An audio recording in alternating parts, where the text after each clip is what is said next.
Now I am making this small video for you because I'm not feeling like not teaching.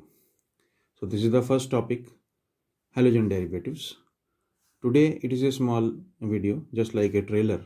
From tomorrow there will be better and longer things. Also I might be sending the notes. So halogen derivatives are derived from hydrocarbons by the substitution of one or more hydrogen atoms by any of the halogen atoms. Like you can see here, this is CH4, methane. One of the hydrogen atoms is gone and there is chlorine. So this is methyl chloride. The basic thing, halogen derivative. Now it might have been fluorine, chlorine, bromine or iodine, or it might have been 2, 3 or 4 halogen atoms. So there are different types. Now according to one classification, we can classify halogen derivatives into 3 types. There is alkyl halides, there are aryl halides, and there are aryl alkyl halides. Now, alkyl halides are the simpler ones. They are derived from aliphatic hydrocarbons by substitution of one or more hydrogen by halogen atom. Do you see this is ethyl chloride? How does it happen? Ethane CH3CH3, one of the H is replaced by chlorine. These are the basic. Aryl halides. Now, very important to remember, when the halogen atom is directly attached to the aromatic ring or benzene ring. I repeat the word directly attached. There has to be a direct bond between the halogen atom and one of the carbon atoms in the aromatic ring. You can see here, this is chlorobenzene. Third category, aryl alkyl halides. There is aromatic ring, there is halogen atom, but this is different from this. The halogen atom is attached but not directly to the ring itself. It is attached to the side chain of the ring. So it is called aryl alkyl halides. Example, benzyl chloride. This compound is called.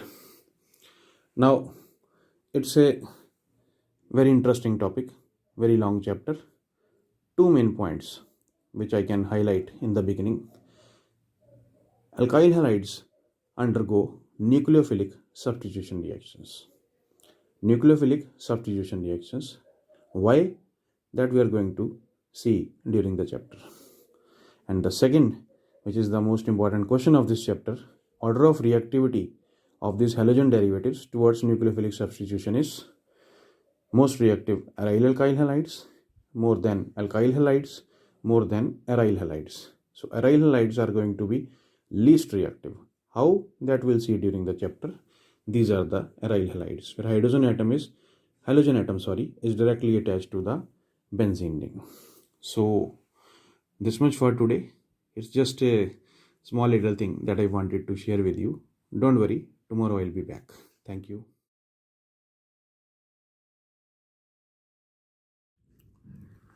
So let us continue from where we left in the trailer video. Classification of halogen derivatives. Now, as I told you earlier, there are many ways of classifying halogen derivatives. Right now, the one that I am telling here is on the basis of number of halogen atoms. Now you can see there are monohalogen derivatives. पता लगा आपको एक ही halogen atom compound में है. Dihalogen derivatives दो halogen atom हैं. Trihalogen derivatives तीन halogen atoms हैं. और tetrahalogen derivatives चार halogen atoms हैं. अब सुनने में तो ये आसान ही कि, और ऑब्वियसली ऐसा लग भी रहा कि कभी क्वेश्चन ऐसा आएगा भी नहीं कि व्हाट आर मोनोहैलोजन डेरिवेटिव्स, लेकिन बीच बीच में इसके रिलेटेड कुछ बारीकियां हैं जो याद होनी चाहिए. सो इन मोनोहैलोजन डेरिवेटिव्स तो when only one halogen atom in the compound CH3Cl, you can see chloromethane और methyl chloride as you may call it. अब डाईहैलोजन डेरिवेटिव्स जैसे ये CH2Cl2 है. Now this is very important. इसमें ये जो दो हैं, one is called vicinal dihalides and one is called geminal dihalides. This is one of the very important topics to know. Now it is called vicinal dihalides when the two halogen atoms are present upon adjacent carbon atoms. Adjacent mean साथ साथ वाले. Remember, it is not different carbon atoms, it has to be adjacent carbon atoms. And it is called geminal dihalides when both halogen atoms are present on the same carbon atom. आप देख रहे हैं एक ही carbon के ऊपर दो chlorine atom लगे. It is the same carbon atom. So that is the difference between vicinal dihalides and geminal dihalides. Now ये जो जेमिनल वाला है इसकी नेमिंग कॉमन नेम में बड़े खास तरीके से की जाती है, ethylidene chloride. Ylidene makes it understood कि दोनों हेलोजन जो हैं वो एक ही कार्बन एटम के ऊपर हैं। और ये जो विसिनल वाला है ethylene chloride, now you can see there is no double bond here, but still it is called ethylene chloride because it has been derived from ethylene by the addition of chlorine. So it is a kind of misnomer, but still it is continued in the common name. अब एक और हैं which are called alpha omega dihalides. Now what is alpha omega? In Greek alphabets alpha is the first one, omega is the last one. तो वहाँ से ये नाम आता है।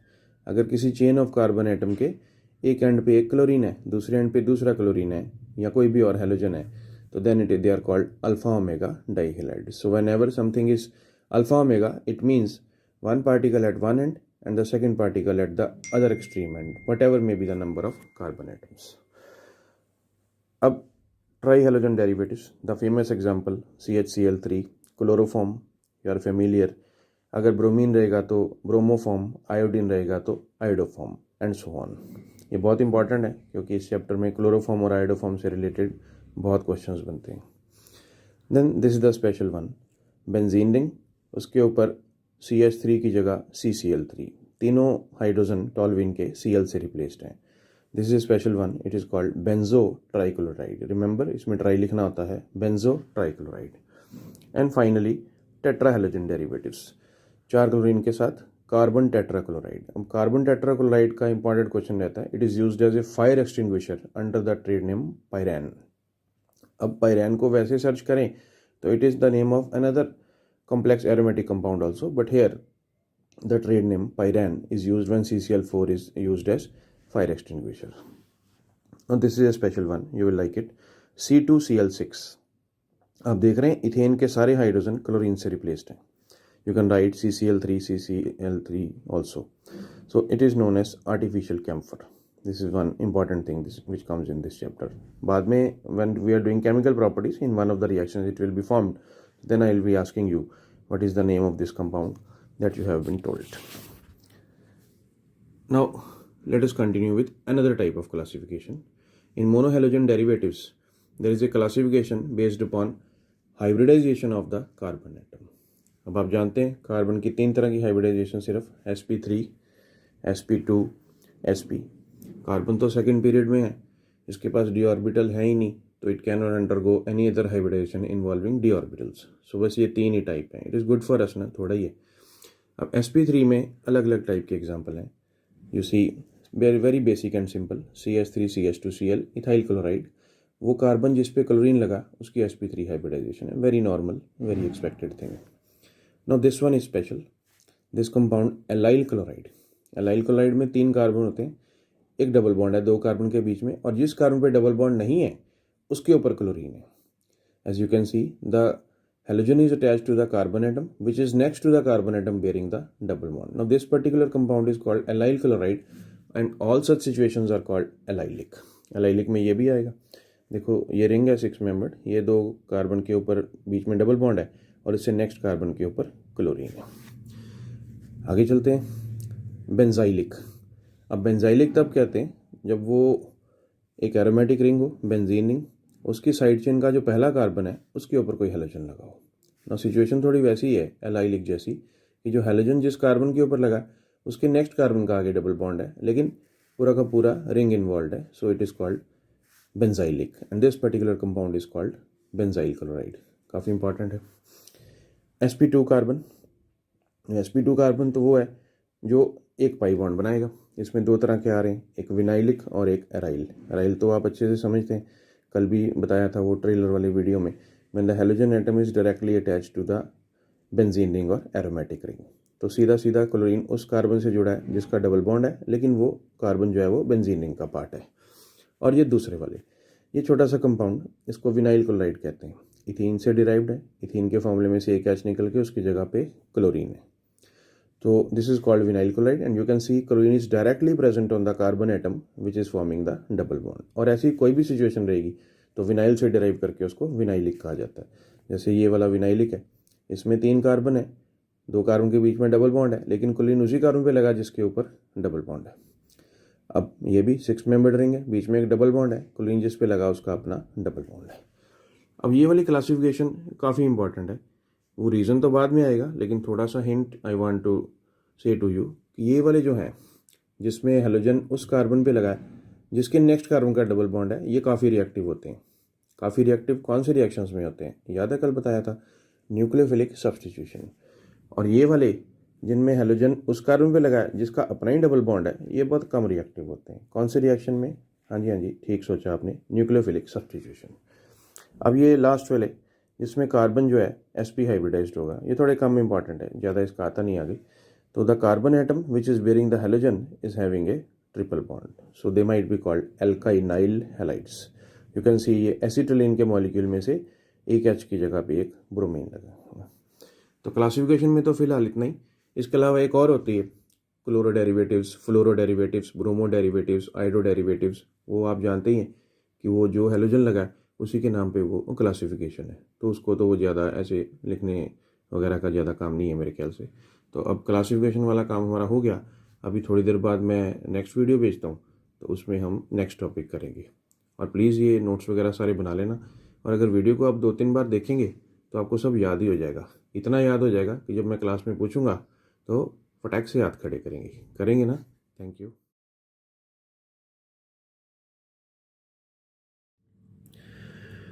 अब ये रहे आपके लिए नॉमेनक्लेचर टिप्स हेलोजन डेरिवेटिव्स के लिए। आसान ही है वैसे, बहुत सारे लोगों को आते ही होंगे, still we must do something. अब इसको देखें, 4 कार्बन की स्ट्रेट चेन है और इस कार्बन के ऊपर ब्रोमीन लगा, और तो कोई ग्रुप है नहीं। अब इधर से गिनेंगे तो इसको 3 आएगा, इधर से गिनेंगे तो इसको 2 आएगा, तो डेफिनेटली 2 ही लेंगे, तो it will be written as 2 bromo butane. इसका कॉमन नेम सेक्विटाइल ब्रोमाइड होता है, वो एक दूसरे वीडियो का लिंक भेजता हूँ, उसमें वो सब है। This is having 3 carbon atoms और एक के ऊपर 2 क्लोरीन लगे। अब डेफिनेटली नंबरिंग तो इस साइड से ही करेंगे, तो इन दोनों क्लोरीन वाले कार्बन का नंबर 1 ही है, तो 1,1 डाइक्लोरो प्रोपेन। बेसिक है ना। अब ये वाले में थोड़ा ज़्यादा है, डबल बॉन्ड भी है और ब्रोमीन भी है। अब अगर इधर से नंबरिंग स्टार्ट करें तो ब्रोमीन को कम नंबर आएगा और डबल बॉन्ड को ज़्यादा, लेकिन करेंगे तो उधर से जिधर से डबल बॉन्ड को कम नंबर आएगा। इसका क्या मतलब हुआ कि डबल बॉन्ड को हेलोजन के ऊपर प्रेफरेंस दे रहे हैं, देंगे ही। तो डबल बॉन्ड को तो सेकेंड नंबर आ रहा है। डबल बॉन्ड के 2 कार्बन होते हैं, जिस पे से डबल बॉन्ड स्टार्ट हो वो वाला नंबर गिना जाता है, तो इट इज़ 2, और चौथे के ऊपर है ब्रोमीन। अब 4 ब्रोमो पहले लिखा जाएगा प्रीफिक्स पेंट 2 इन। पेंट क्यों? क्योंकि 5 तो कार्बन है टोटल।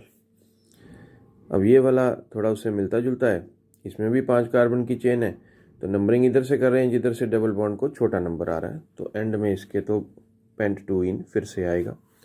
अब चौथे कार्बन के ऊपर क्लोरीन भी है और मिथाइल भी है, तो अल्फ़ाबेटिकली क्लोरीन का C मिथाइल के M से पहले आता है। अल्फ़ाबेटिकली बोल तो नहीं गए, सीधी ABC में क्लोरीन का C मिथाइल के M से पहले आएगा, तो 4 क्लोरो 4 मिथाइल पेंट 2 इन। सही है। अब ये वाला देखो, इसमें 4 कार्बन की चेन है, एक तरफ क्लोरीन और एक तरफ bromine.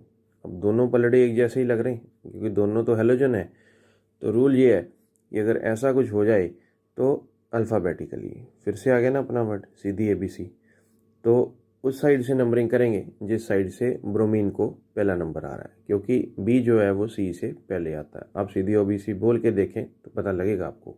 So it is 1 bromo 4 chloro butane. 4 ही तो कार्बन है इसलिए ब्यूटेन, पहले पे ब्रोमीन चौथे पे क्लोरीन। अब ये लास्ट वाला वो तो लिखते हुए थोड़ी कटिंग होगी, इसमें देख लेना, आप ना करना कटिंग। तो इसमें 4 कार्बन की चेन है और पहले पे ही डबल बॉन्ड है, तो इधर से नंबरिंग करेंगे, कोई शक ही नहीं है। दूसरे पे मिथाइल ब्रांच है और तीसरे पे ब्रोमीन है, तो एंड में ब्यूट 1 इन तो आएगा ही। अब दूसरे पे मिथाइल है तो 2 मिथाइल, और तीसरे ब्रोमीन है तो 3 ब्रोमो, लेकिन सीधी ABC फिर से आ गई। ब्रोमीन का B मिथाइल के M से पहले आएगा अल्फ़ाबेटिकली, तो 3 ब्रोमो 2 मिथाइल ब्यूट 1 इन।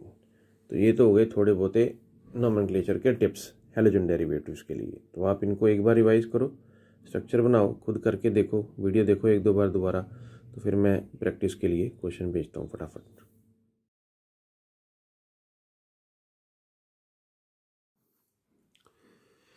तो अब थोड़ा आगे चलते हैं, आइसोमरिज्म इन अल्काइल हैलाइड्स। अब अल्काइल हैलाइड्स में तो आइसोमरिज्म की 2-3 टाइप्स ही हैं जो एग्जिस्ट करती हैं, लेकिन इससे पहले I would like to revise isomerism in general for everyone. अच्छा है ना थोड़ा। So the compounds having same molecular formula but different properties, जैसे पहले आपको पढ़ाया गया है। अब प्रॉपर्टीज़ जो है 2 तरह की हो सकती, आइदर फिजिकल और केमिकल और both, will be labeled as the isomers and the phenomenon is known as the isomerism. Mainly isomerism के 2 टाइप्स हैं, स्ट्रक्चरल आइसोमरिज्म और स्टीरियो आइसोमरिज्म। स्ट्रक्चरल आइसोमरिज्म में वो कंपाउंड्स आते हैं which have same molecular formula but different structures. तो इनकी जो प्रॉपर्टीज़ हैं उनका डिफरेंस इनके स्ट्रक्चर के डिफरेंस की वजह से होता है। इसमें आगे 6 टाइप्स हैं, नाम तो याद होने चाहिए सारे। Chain isomerism, position isomerism, ring chain isomerism, metamerism, tautomerism और फंक्शनल आइसोमरिज्म। बाद में रिवाइज कर लेना फिर से। And stereo isomers, same molecular formula, similar structure, और स्ट्रक्चर भी सेम है but different 3 dimensional arrangement of atoms और groups of atoms in space. तो किसी और वजह से मॉलिक्यूल में एटम्स और ग्रुप्स ऑफ एटम्स की 3 डायमेंशनल ओरिएंटेशन का डिफरेंस होने के कारण प्रॉपर्टीज़ का डिफरेंस आता है। बेशक फॉर्मूला भी सेम है और स्ट्रक्चर भी सेम है, that is called stereo isomerism. अब इसमें तो 3 टाइप्स हैं, जैसा पहले कर चुके हैं +1 में, ज्योमेट्रिकल आइसोमरिज्म, कॉन्फर्मेशनल आइसोमरिज्म और ऑप्टिकल आइसोमरिज्म। और सबसे इंपॉर्टेंट इसमें से ऑप्टिकल आइसोमरिज्म। अब अल्काइल हैलाइड्स में इसमें से 3 आइसोमरिज्म हैं जो आएंगे, चेन आइसोमरिज्म, पोजीशन आइसोमरिज्म और ऑप्टिकल आइसोमरिज्म। तो फिलहाल इन तीनों के बारे में थोड़ी बात करेंगे। चेन आइसोमरिज्म, ये सबसे सिंपल बेसिक है, same molecular formula but difference in the number of carbon atoms in the longest chain. अब जैसे ये 2 एग्जांपल मैंने लिए, इस कंपाउंड में 4 कार्बन की सीधी चेन है और पहले के ऊपर एक क्लोरीन लगा, 1 क्लोरोब्यूटेन। इसमें भी 4 ही कार्बन है लेकिन लॉन्गेस्ट चेन में 3 कार्बन है और एक कार्बन सेकेंड के ऊपर ब्रांच की तरह है।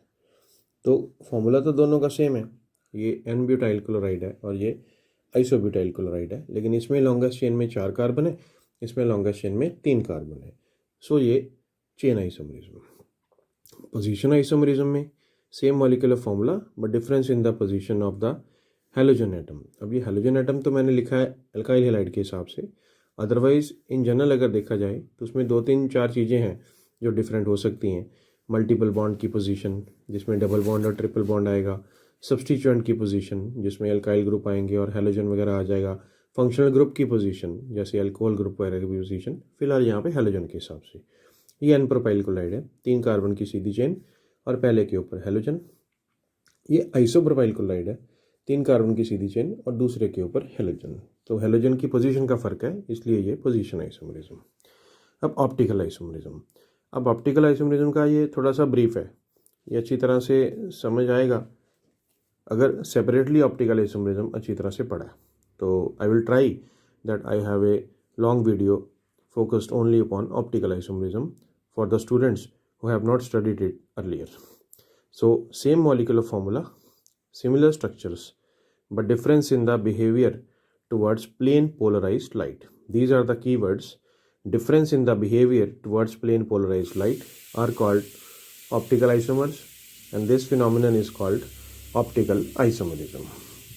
तो थोड़ा सा सिंपल तरीके से आगे बढ़ने के लिए, अगर सिंपल कंपाउंड है तो ऑप्टिकल आइसोमरिज्म शो करने के लिए it must have a chiral carbon atom. अब ये कायरल कार्बन एटम क्या है? ये एक ऐसा कार्बन है जिसके 4 सिंगल बॉन्ड है और हर एक बॉन्ड के साथ जो एटम या ग्रुप ऑफ एटम लगा है वो एक दूसरे से डिफरेंट है। So A, B, C and D, they are all different. अब अगर ऐसा एक कायरल कार्बन एटम कंपाउंड के स्ट्रक्चर में हो तो वो कंपाउंड नेचर में 2 तरह से एग्जिस्ट कर सकता है। One is called dextrorotatory and one is called levorotatory. तो वो जो डेक्स्ट्रो रोटेटरी फॉर्म है और लीवो रोटेटरी फॉर्म है, ये दोनों एक दूसरे के non super imposable mirror images हैं। क्या है, non super imposable mirror images. जैसे कंपाउंड एक मॉलिक्यूल इस फॉर्म में और एक इस फॉर्म में, तो इसको रोटेट करके 3 डायमेंशनली इसी के कोऑर्डिनेट्स में नहीं रखा जा सकता है। ये दोनों एक दूसरे से बिल्कुल डिफरेंट है, उल्टे हैं एक दूसरे से। अब इसको अच्छी तरह समझने के लिए तो मॉडल्स की रिक्वायरमेंट है। Right now I am not having models in my hand, लेकिन आई विल मेक श्योर एक वीडियो इसी पे भी बना के देता हूँ आपको, जिसमें मॉडल के हेल्प से ये आपको समझाया जा सके। जिन लोगों ने क्लासरूम में पहले से समझा, they will know what is that. अब यहाँ पे तो ये थोड़ा सा लिखना रह गया, मुझे लग रहा है कि ये इसको स्टार से मार्क करना चाहिए, कायरल कार्बन एटम, और इसको भी स्टार से मार्क करना चाहिए, कायरल कार्बन एटम। तो ये आप कर लेना उसको करने के लिए। अब एग्जाम्पल, तो सबसे पहली एग्जाम्पल जो अल्काइल हैलाइड्स में ऑप्टिकल आइसोमरिज्म की है, दैट इज सेक-ब्यूटाइल क्लोराइड। ये वाला कंपाउंड 4 कार्बन की सीधी चेन है और सेकंड के ऊपर क्लोरीन है। अब इसको स्ट्रक्चर को खोल के लिखा है, तो देखें ये जो कार्बन है इसके ऊपर इस साइड इथाइल ग्रुप है, इस साइड मिथाइल ग्रुप, एक हाइड्रोजन और एक क्लोरीन। चारों ग्रुप डिफरेंट हो गए तो स्टार डाल दिया गया, because it is a chiral carbon atom. अब ये कंपाउंड नेचर में 2 फॉर्म में एग्जिस्ट करेगा। कौन कौन से? डी फॉर डेक्स्ट्रोरोटेटरी और एल फॉर लिबोरोटेटरी। तो थोड़ा सा अगर हम सम अप करें तो अल्काइल हाइड्स में मेनली 3 तरह के आइसोमरिज्म आते हैं। बताएंगे कौन से? चेन आइसोमरिज्म, पोजीशन आइसोमरिज्म और ऑप्टिकल आइसोमरिज्म। तो आप ये वीडियो को दोबारा देखें, अच्छी तरह से चीज़ों को याद रखने की कोशिश करें। टाइप्स कौन कौन सी आइसोमरिज्म की, किस में क्या पर्टिकुलर है, और ऑप्टिकल के लिए क्या बेसिक कंडीशन है। तो प्रैक्टिस क्वेश्चन के लिए तो I will be sending you more. ठीक है, thank you.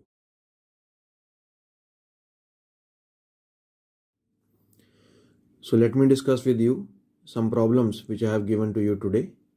I am very happy कि आप लोग मिलके काम कर रहे हो, जितना एक दिन में हो सकता है उससे थोड़ा सा ज़्यादा ही कर रहे हो, अच्छा लग रहा है। सो इस क्वेश्चन में है, what is the value of a upon b plus c, जहाँ पे a is the number of primary alkyl halides, b is the number of secondary alkyl halides and c is the number of tertiary alkyl halides, इन सब में से जो given है यहाँ पे। सबसे पहले तो बेसिक प्राइमरी अल्काइल हाइड उसको कहते हैं when the carbon atom bearing the halogen is directly attach to one carbon atom. Directly is important, जैसे ये वाला है आप देख रहे हैं, जिस पे ब्रोमीन लगा है वो आगे एक ही कार्बन से अटैच है। सेकेंडरी तब कहते हैं when the carbon atom bearing the halogen is directly attach to 2 carbon atom, जैसे यहाँ पे इस केस में आप देख रहे हैं ब्रोमीन वाला कार्बन 2 कार्बन से डायरेक्टली अटैच्ड है। और टर्शरी तब कहते हैं when the carbon atom bearing the halogen is directly attached to 3 carbon atom. अब ये वाला कार्बन जिस पे ब्रोमीन है इन 3 कार्बन से लगा, तो ये टर्शरी हो गया। अब इस चीज़ को बेस मानते हुए पहला तो देख ही लिया हमने, ब्रोमीन वाला कार्बन से एक कार्बन अटैच है, ये प्राइमरी है। क्लोरीन वाले कार्बन से भी एक ही कार्बन अटैच है। बेशक यहाँ पे बहुत सारी ब्रांचिंग है, लेकिन वो कार्बन देखेंगे जिस पे क्लोरीन अटैच है, इसलिए ये प्राइमरी। ध्यान रखना ये गलत हो जाता होता। अब ये वाला सेकेंडरी है, पहले बता दिया आपको, ये वाला टर्शरी भी बता दिया।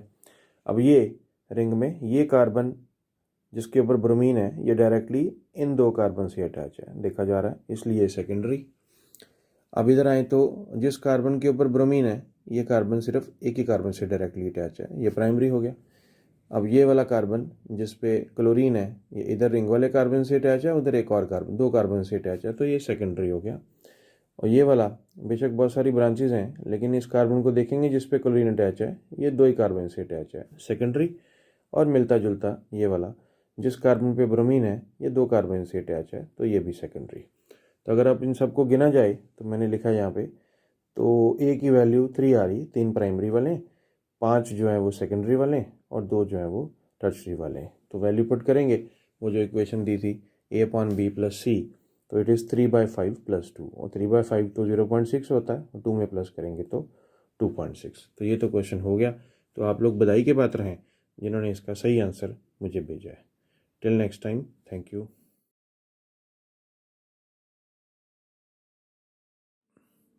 अब थोड़े से क्वेश्चंस रह गए आइसोमर्स ड्रॉ करने के। बहुत सारे लोग पूछते हैं बच्चे, कभी मैसेज कर, कभी फ़ोन कर, वैसे मिल, सर आइसोमर बनाने में हेल्प कर दो, आइसोमर्स कैसे बनते हैं। तो आ जाओ बनाते हैं अभी। वो जो क्वेश्चन मैंने आपको थोड़े बहुत भेजे हुए हैं टू ड्रॉ द आइसोमर्स, उसमें से पहला क्वेश्चन ये है C4H9Br। अब ये 4 कार्बन है और एक हैलोजन है। और फॉर्मूला ये सजेस्ट कर रहा है कि उसमें कोई भी डबल बॉन्ड या रिंग वगैरह नहीं है। तो सबसे पहले तो सिस्टमेटिकली 4 कार्बन की स्ट्रेट चेन, पहले के ऊपर ब्रोमीन एन ब्यूटाइल ब्रोमाइड, फिर 4 कार्बन की स्ट्रेट चेन, दूसरे के ऊपर ब्रोमीन तो सेक ब्यूटाइल ब्रोमाइड। अब तीसरे के ऊपर तो लगेगा नहीं क्योंकि रिपीट हो जाएगा, आप जानते ही हैं। अब 3 कार्बन की स्ट्रेट चेन, बीच वाले पे मिथाइल की ब्रांच और पहले के ऊपर ब्रोमीन आइसोब्यूटाइल ब्रोमाइड। अब फिर से 3 कार्बन की स्ट्रेट चेन, दूसरे के ऊपर मिथाइल ब्रांच और दूसरे के ऊपर ही ब्रोमीन, ये हो गया टर्शरी ब्यूटाइल ब्रोमाइड। तो ये 4 स्ट्रक्चरल आइसोमर बनेंगे C4H9Br के। And this is primary, this is secondary, this is again primary. अब ब्रांचिंग वगैरह तो है लेकिन कार्बन जिस पे ब्रोमीन लगा वो एक ही कार्बन से अटैच है, तो फिर से primary. And this is tertiary. तो टोटल ये 4 में से ये जो सेकब्यूटाइल ब्रोमाइड वाला ये ऑप्टिकली एक्टिव है क्योंकि ये वाला कार्बन कायरल है। इसको 4 ग्रुप अलग अलग लगें तो इसके 2 फॉर्म आएंगे, डेक्स्ट्रोरोटेटरी और लीवोरोटेटरी। तो फिर फाइनल आंसर क्या हुआ कि इस फॉर्मूले के 4 आइसोमर बनेंगे। अगर हम स्टीरियो आइसोमर्स या ऑप्टिकल आइसोमर्स नहीं काउंट करें, अगर उन काउंट करें तो एक बढ़ जाएगा क्योंकि 1 के 2 हो गए, तो 4 + 1 = 5। तो 2 तरह के क्वेश्चन, 2 तरह के आंसर। जो नेक्स्ट फॉर्मूला आपको दिया था 5 कार्बन वाला C5H11Cl, ये भी सजेस्ट करता है कि कोई डबल बॉन्ड या रिंग वगैरह नहीं है। तो सिस्टमेटिकली बनाएंगे, 8 बनेंगे। लेट अस सी हाउ, जिससे कोई भी मिस ना हो। सबसे पहले बनाएं 5 कार्बन की सीधी चेन, पहले पे क्लोरीन, 5 कार्बन की सीधी चेन, दूसरे पे क्लोरीन, 5 कार्बन की सीधी चेन, तीसरे पे क्लोरीन। अब चौथे पे नहीं लगेगा क्योंकि रिपीट हो जाएगा।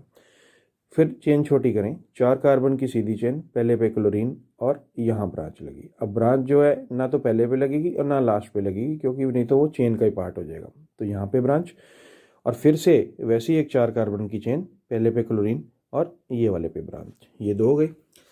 अब 4 कार्बन की चेन ड्रॉ करके दूसरे पे हेलोजन लगा लें और अब एक कार्बन ब्रांच के लिए है जो यहाँ भी हो सकता है और इससे अगले वाले में उस कार्बन पे भी हो सकता है जिसके ऊपर हेलोजन है। तो 2 का तो एक ये सेट हो गया।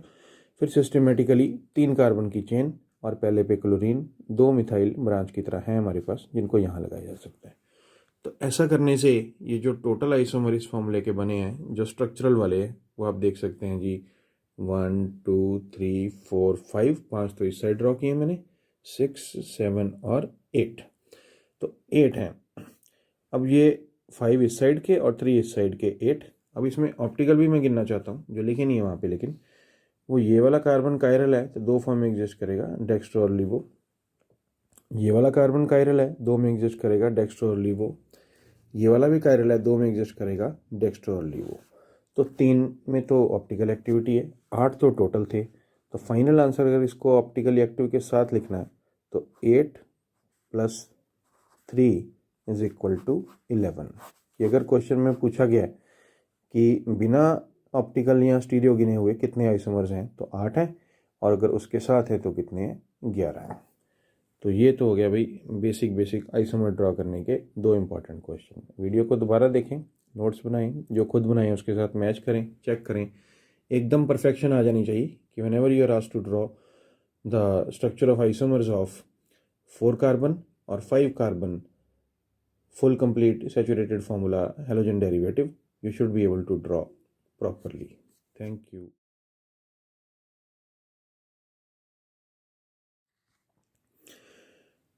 Let us do थोड़े से और क्वेश्चंस जिसमें आपको आइसोमर्स ड्रॉ करने के लिए कहा गया। तो I have sent you 2-3 more questions, तो कर ही लिए आप लोगों ने, ज़्यादा डिफ़िकल्ट भी नहीं है, डिस्कस करेंगे।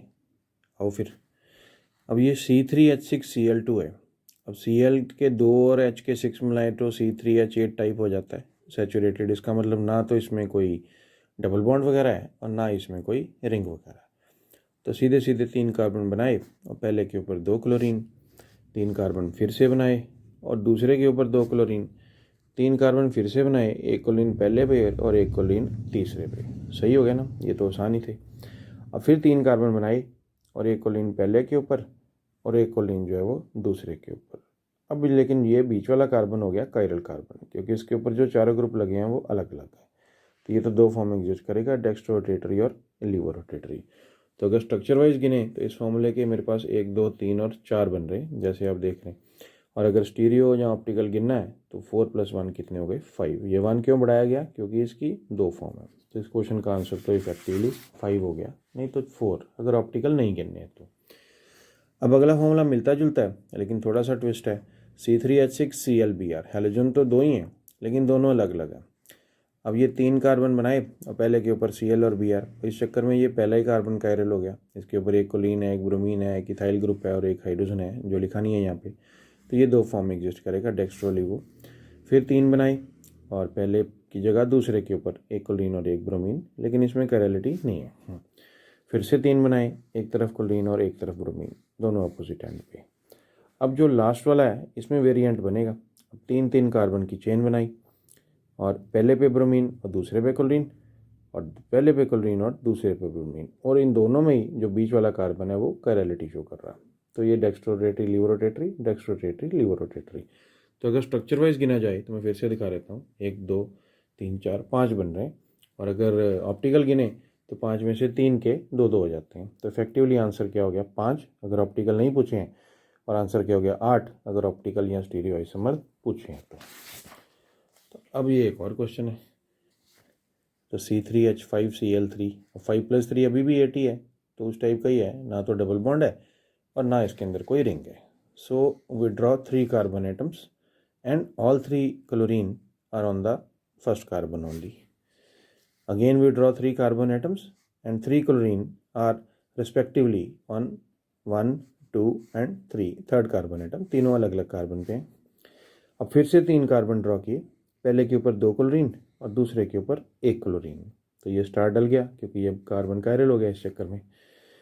अब यही सिचुएशन रिवर्स कर दी, दूसरे के ऊपर 2 क्लोरीन और पहले के ऊपर 1 क्लोरीन। तो ये वाला कार्बन अब कायरल नहीं हुआ क्योंकि इसके पास दोनों क्लोरीन एक जैसे आ गए। अब फिर से 3 कार्बन की चेन और पहले के ऊपर 2 क्लोरीन और तीसरे के ऊपर 1 क्लोरीन, लेकिन इसमें कोई भी कार्बन कायरल नहीं लग रहा। तो अगर स्ट्रक्चर वाइज देखा जाए तो 1 2 3 4 5 5 हैं, अब 5 में से एक ही आ पाया जिसके पास कायरलिटी है। तो ये 2 फॉर्म एग्जिस्ट करेगा, डेक्स्ट्रोरोटेटरी एंड लिवरोटेटरी। तो आंसर क्या लग रहा है फिलहाल 5 + 1 = 6। तो ये तीनों अच्छे क्वेश्चन हैं, अगर ठीक हो गए तो सही है, नहीं हुए तो रिवाइज करें, सीधा वीडियो अगेन फिर से स्ट्रक्चर बनाओ, और अगर थोड़ा बहुत गलत भी हो गया तो कोई बात नहीं, टेस्ट योर सेल्फ। अभी आपने एक बार देख लिया सुन लिया, एक बार और देख लें, एक बार और सुन लें, फिर थोड़ी देर बाद अपने आप बनाओ। बनेंगे भाई, नहीं बनेंगे क्यों नहीं बनेंगे, नहीं बनेंगे तो समझा देंगे दोबारा, कोई इशू नहीं है ऐसा। चलो।